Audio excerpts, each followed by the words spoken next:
Dites, vous avez vu ce qui est arrivé au peuple élu? Ah, c'est dingue, mais les pauvres. Ah. Bon, bonjour quand même. Hein. Alors le peuple élu, c'est donc celui auquel Dieu a promis une terre où coule le lait et le miel. Eh bien, quand j'étais petit au catéchisme, je croyais que j'étais élu parce que j'étais meilleur et que je le méritais bien. Et puis, parce que j'étais reconnu par Dieu qui connaissait mon nom,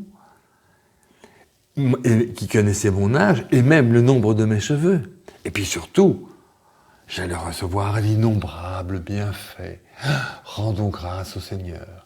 Mais aujourd'hui, que je relis la Bible avec attention, eh bien, j'ai découvert dans un recoin de l'Ancien Testament un verset terrifiant qui montre bien comment Dieu considère son peuple élu.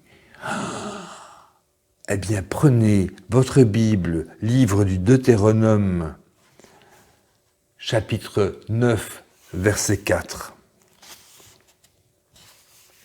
Lorsque l'Éternel, ton Dieu, les aura chassés devant toi, ne dis pas dans ton cœur « Ah, c'est à cause de ma justice que l'Éternel me fait entrer en possession de ce pays. En effet, c'est à cause de la méchanceté de ces nations que l'Éternel les chasse devant toi. Toi, tu es un peuple réfractaire. » Bien sûr, ce terrible verset, vous ne l'avez sans doute jamais entendu à la messe, comme d'ailleurs 94% de la Bible. J'ai compté. Donc voilà ce que Dieu dit à son peuple. Il n'est pas meilleur, il n'est même pas bon, il est réfractaire. Il est enrôlé uniquement pour aller chasser les ennemis de Dieu. Et c'est tout. Bien, je vais vous rappeler un peu le contexte de cette histoire pour comprendre ce verset. Il était donc une fois Moïse qui un jour assassine un Égyptien et s'enfuit très loin pour échapper à la justice. Des années et des années plus tard, il revient vers les Israélites parce qu'il a en tête une ambition extraordinaire qui est de conquérir la Palestine. Rien que ça. Mais il n'a pas de troupes ni d'argent pour mobiliser des combattants. Alors, il va essayer de convaincre les Israélites en leur disant que ce pays est formidable, qu'il y coule le miel et le lait gratuitement et que c'est Dieu lui-même qui l'a vu de face à face, qui le leur promet.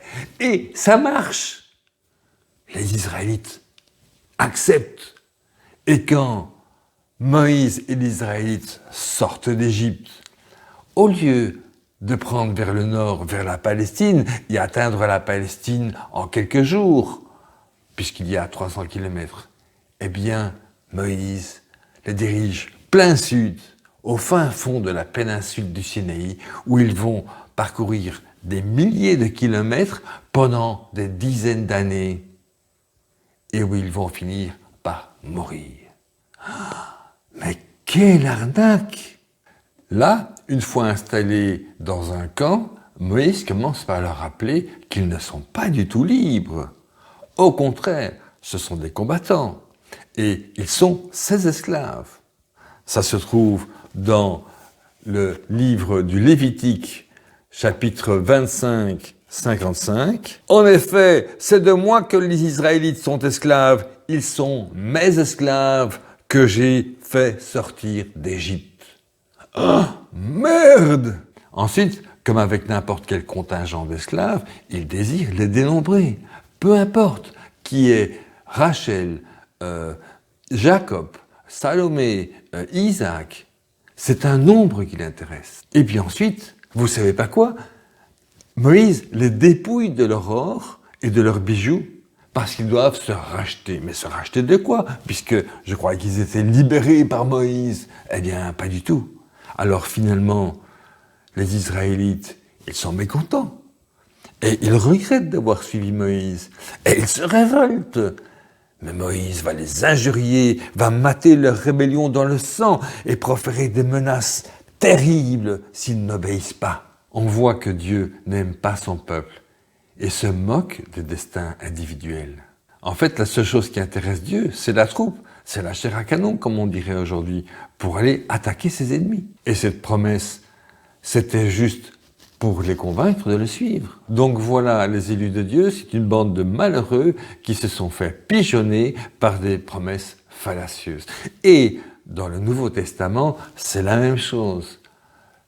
L'élu de Dieu, c'est un soldat de Dieu qui doit transmettre un message, qui doit procéder à des actes qu'il ne peut pas discuter et éventuellement subir le martyre. Alors les croyants vont me contredire en disant que les Israélites sont quand même rentrés en terre promise.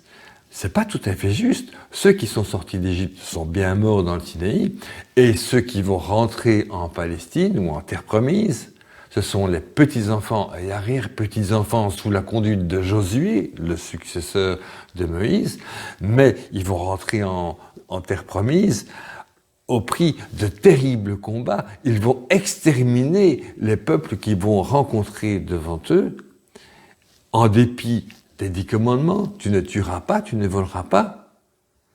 Et donc, ils ont dû eux-mêmes aller chercher cette terre qui n'était donc pas du tout un cadeau. La prochaine fois, je vous montrerai que le Dieu de Moïse est vraiment mince. Salut!